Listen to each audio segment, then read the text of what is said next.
વલસાડ ઔરંગા નદી ઉપર ₹42 કરોડના ખર્ચે બની રહેલ નવનિર્માણ બ્રિજનું સ્ટ્રક્ચર તૂટી પડતા 5 કામદારોને ઈજા। બ્રિજ કામગીરીની શરૂઆતમાં ક્ષતિગ્રસ્ત થતા કલેક્ટર, એસપી, આરએનબી અધિકારીઓ ઘટનાસ્થળની મુલાકાત લીધી। આ સમગ્ર મામલે ટેકનિકલ કમિટીની રચના કરી તપાસ હાથ ધરવામાં આવશે હોવાનું જણાવતા કલેક્ટર ભવ્ય વર્મા ઈજાગ્રસ્તોને વળતરની સહાય સાથે પુલના ચાલી રહેલા કામના કોન્ટ્રાક્ટરને નોટિસ ફટકારી ખુલાસો મંગાયો હોવાનું જણાવતા જતીન પટેલ, આરએનબીના અધિકારી। વલસાડના કેલાસ રોડને જોડતા ઔરંગા નદી ઉપર ₹42 કરોડના ખર્ચે નવા બ્રિજનું નિર્માણ કાર્ય પૂરજોશમાં ચાલી રહ્યું હતું। આજે જ્યારે બ્રિજ બનાવવાની કામગીરી ચાલુ હતી ત્યારે અચાનક બ્રિજનો એક ભાગ સ્ટ્રક્ચર અચાનક તૂટી પડ્યો હતો। ઘટના સમયે બ્રિજ પર અને નીચે મજૂરો કામ કરી રહ્યા હતા, જેમાંથી 5 જેટલા મજૂરોને ઈજા પહોંચી હતી। ઘટનાની જાણ આસપાસના સ્થાનિક લોકોને થતા તાત્કાલિક ઘટના સ્થળે દોડી આવ્યા હતા। જાગૃત નાગરિકોએ કાટમાળ નીચે દબાયેલા મજૂરોને બહાર કાઢવાની કામગીરી શરૂ કરી હતી। ત્યારબાદ તમામ ઈજાગ્રસ્તોને સારવાર અર્થે વલસાડની ખાનગી હોસ્પિટલમાં ખસેડવામાં આવ્યા હતા। ઘટનાની જાણ થતાં કલેક્ટર ભવ્ય વર્મા, પ્રાંત અધિકારી વિમલ પટેલ, વલસાડ જિલ્લા પોલીસ વડા યુવરાજસિંહ જાડેજા, પોલીસ કાફલો, આરએનબી અધિકારી જતીન પટેલ, ફાયર બ્રિગેડની ટીમ ઘટના સ્થળે પહોંચી ગઈ હતી।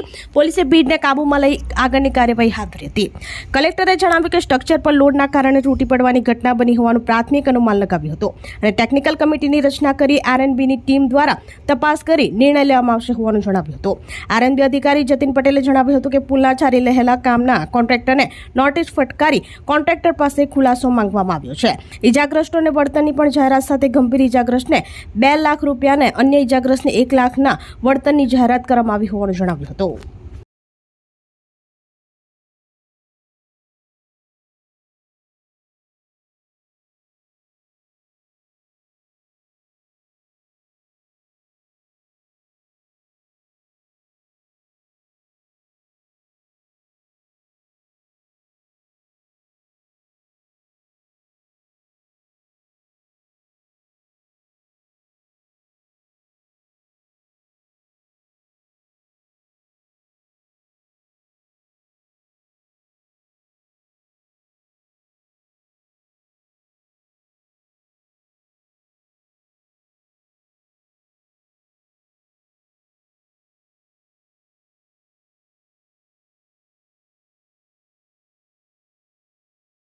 એક નવો બ્રિજ બની રહ્યો હતો અને આમાં એક આજે સવારે આ ઘટના બની છે।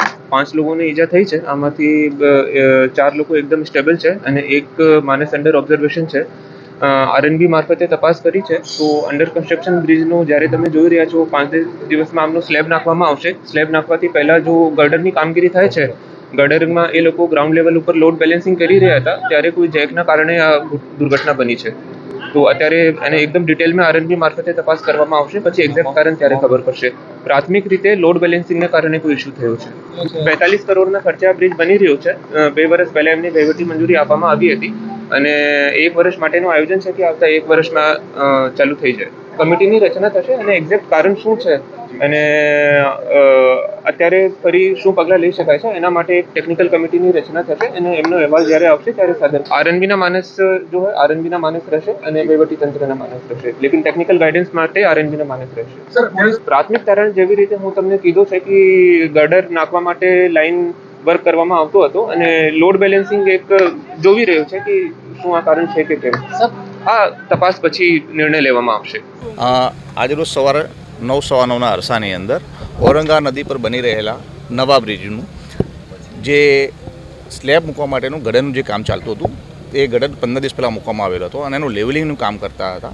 તે દરમિયાન લેવલિંગ કામ કરતા દરમિયાન એક ટ્રસ છે જે સ્લીપ થઈ જતા આ જે સ્લેબ માટે જે ગડર બનાવ્યા હતા એ આખો જે સ્ટ્રક્ચર કોલેપ્સ થયું હતું અને ત્યાં જે કામ જે કરી રહ્યા હતા એ 5 જેટલા મજૂરો હતા। 5 મજૂરો હતા એ તમામને અત્યારે રેસ્ક્યુ કરી લેવામાં આવે છે તંત્ર દ્વારા અને તમામને અત્યારે કસ્તુરબા હોસ્પિટલમાં સારવાર હેઠળ છે। જે બાહ્ય ઈજાઓ જોતા હાલ કોઈ ગંભીર ઈજાઓ હોય એવું જણાઈ આવેલ નથી, તેમ છતાં વધારે ડિટેલ છે ડૉક્ટર સાહેબ તરફથી મળશે।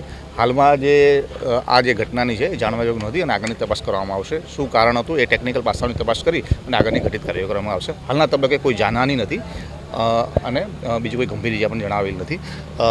અત્યારે રેસ્ક્યુ ઝડપથી થાય અને એના માટે પોલીસ તંત્ર દ્વારા વહીવટીતંત્રની સંકલનમાં રહી અને જે તે બ્રિજનો જે ટ્રાફિક છે, બાજુમાં જે ચાલુ બ્રિજ છે એનો ટ્રાફિક ડાયવર્ટ કરવામાં આવેલો છે, જેથી કરીને બચાવ અને રાહતની કામગીરી છે એ ઝડપથી થઈ શકે અને સુચારૂ થાય અને કોઈપણ જગ્યાની અવ્યવસ્થા ન સર્જાય એ માટે તકેદારી રાખવામાં આવેલ છે। Thank you.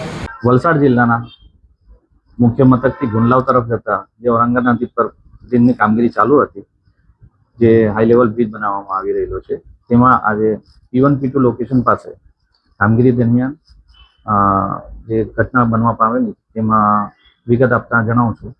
ત્યાં જે સાઇટ એન્જિનિયર હતા તેમના દ્વારા જે ઉપર કામ કરી રહેલા હતા શ્રમિકો અને માણસો, તેમને સૂચના આપવામાં આવેલી હતી કે આ પ્રમાણે તમારે ચેક તમારે ઊંચું કરવાનું છે, લેવલમાં લાવવા માટે, ગર્ડરો બધા લાઇન લેવલ કરવા માટે, જેમાં શ્રમિકો દ્વારા ફરજ ચૂકથી વધારે થઈ જવા કારણે ગર્ડર સ્લીપ થઈ જવા પામેલ હતો અને એ સ્લીપ થવાના કારણે આ ઘટના બનવા પામી છે.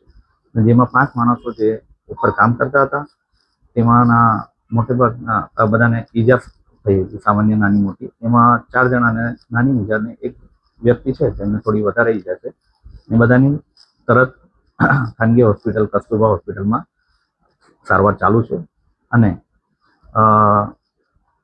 સારવાર દરમિયાન અમે વિઝિટ પણ કરીએ છીએ અને એ લોકોને બીજું કોઈ તકલીફ નથી. ઇજારા દ્વારા પણ આ ઘટનાના રેફરન્સમાં જે વધારે ઈજા પામેલ છે તે શ્રમિકને 2 લાખ રૂપિયા તથા નાની મોટી ઈજા છે તે લોકોને 1 લાખ રૂપિયા આપવાની અને સ્વખર્ચે આપવામાં આવી રહી છે. વધુમાં અત્રેના વિભાગ દ્વારા પણ ઇજાદારને નોટિસ આપી ખુલાસો માંગવામાં આવી રહેલો છે અને આ મુજબની કામગીરીમાં ફરીવાર ન બને તેના માટે તાકીદ કરવામાં આવેલી છે. માર્ગ અને વિભાગ દ્વારા પણ અમે હવે પહેલેથી સારા અને ગુણવત્તાયુક્ત કામો થાય તે માટે કટિબદ્ધ છે અને ભવિષ્યમાં આવી ઘટના પણ, આવી મોટી ઘટના કે નાની ઘટના, કોઈ પણ જાતની ઘટના ન બને તે કરવા માટે અમે ખૂબ જ પ્રયત્નશીલ રહીશું. એકચ્યુઅલ ટેમ્પરરી સ્ટ્રક્ચર ચાલુ જ છે. હા, 5 જણાને ઈજા થઈ. સેફ્ટીમાં તો આ લોકોને ઇન્સ્યોરન્સ બધું જ લીધેલું છે, બ્રિજનો બી ઇન્સ્યોરન્સ. આજે તો 5 જણા થયા, એવું કંઈ નથી. આપણી સંકલ્પ ન્યૂઝ ચેનલને સબસ્ક્રાઇબ અને લાઇક કરો, બેલ આઇકન દબાવો જેથી આવનાર ન્યૂઝ અપડેટ્સની નોટિફિકેશન આપના મોબાઈલ પર સૌથી પહેલા પહોંચે. Like, subscribe and share the video.